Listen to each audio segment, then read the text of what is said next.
Hello guys, it's me, Magna the Reader. I wasn't online for I think 2 or 3 days. Forgive me for this time, and today we're going to restart the podcast. And if you wonder that you want to have podcast with my face, please comment me. And if you don't like or you don't care and you're just a person who's listening to my podcast, thank you anyway. And let's just start the book. We were chapter 2, the second part. Happiness comes from solving problems. You know that we talked about happiness is a problem itself, and we read this last session or in the last video.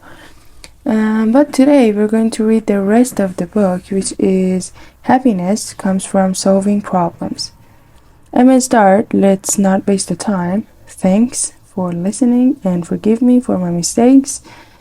And let's just start. Problems are a constant in life. When you solve your health problem by buying a gym membership, you create new problems like having to get up early to get to the gym on time, sweating like a meth head for 30 minutes on an elliptical, and then getting showered and changed for work so you don't think up the whole office. When you solve your problem of not spending enough time with your partner by designing Wednesday night or date night, you generate new problems, such as figuring out what to do every Wednesday that you both won't hate, making sure you have enough money for nice dinners, rediscovering the chemistry and spark you two feel you've lost, and unraveling the logistics of ducking in a small bathtub filled with too many bubbles. Problems never stop. They merely get exchanged and or upgraded. Happiness comes from solving problems. The key word here is solving. If you're avoiding your problems or feel like you don't have any problems, then you're going to make yourself miserable. If you feel like you have problems that you can't solve, you will likewise make yourself miserable. The secret sauce is in the solving of the problems, not in not having problems in the first place. To be happy, we need something to solve. Happiness is therefore a form of action. It's an activity, not something that is passively bestowed upon you, not something that you magically discover in a top 10 article on the Huffington Post or from any specific guru or teacher. It doesn't magically appear when you finally make enough money to add on that extra room to the house. You don't find it waiting for you in a place, an idea, a job, or even a book, for that matter. Happiness is a constant work in progress, because solving problems is a constant work in progress. The solutions to today's problems will lay the foundation, tomorrow's problems, and so on. True happiness occurs only when you find the problems you enjoy having and enjoy solving. Sometimes these problems are simple: eating good food, traveling to some new place, winning at a new video game you just bought. Other times those problems are abstract and complicated: fixing your relationship with your mother, finding a career you can feel good about, developing better friendships. Whatever your problems are, the concept is the same. Solve problems. Be happy. Unfortunately, for many people, life doesn't feel that simple. It's because they duck things up in at least one of two ways. I'm reading number one. Daniel. Some people deny that their problems exist in the first place, and because they deny reality, they must constantly delude or distract themselves from reality. This may make them feel good in the short term, but it leads to a life of insecurity, neuroticism, and emotional repression.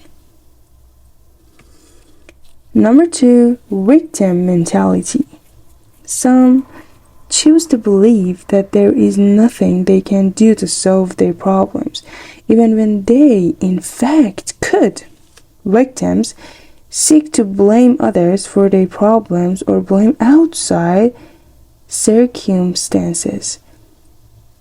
This may make them feel better in the short term, but it leads to a life of anger, hopelessness, and despair. People deny and blame others for their problems for the simple reason that it's easy and feels good, while solving problems is hard and often feels bad. Forms of blame and denial give us a quick high. They are a way to temporarily escape our problems, and that escape can provide us a quick rush that makes us feel better. Highs come in many forms.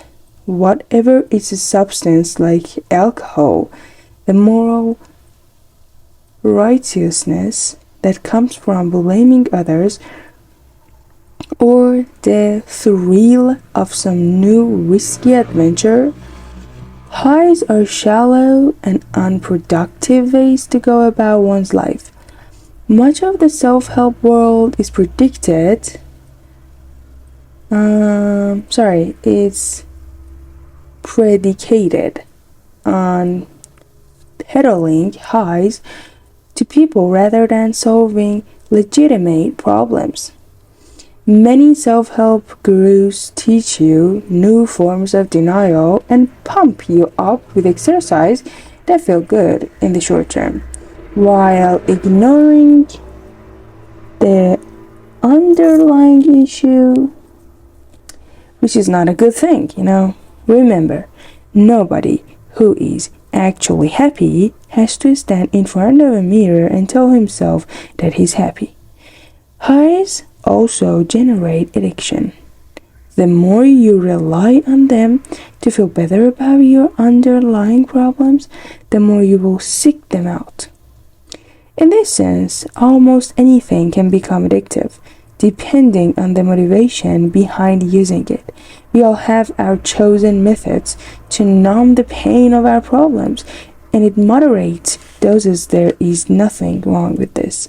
But the longer we avoid and the longer we numb, the more painful it will be when we finally do confront our issues.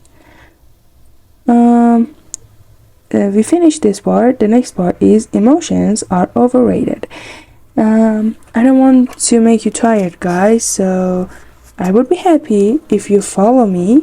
For tomorrow, I'm going to read this part. Thank you and have a nice day.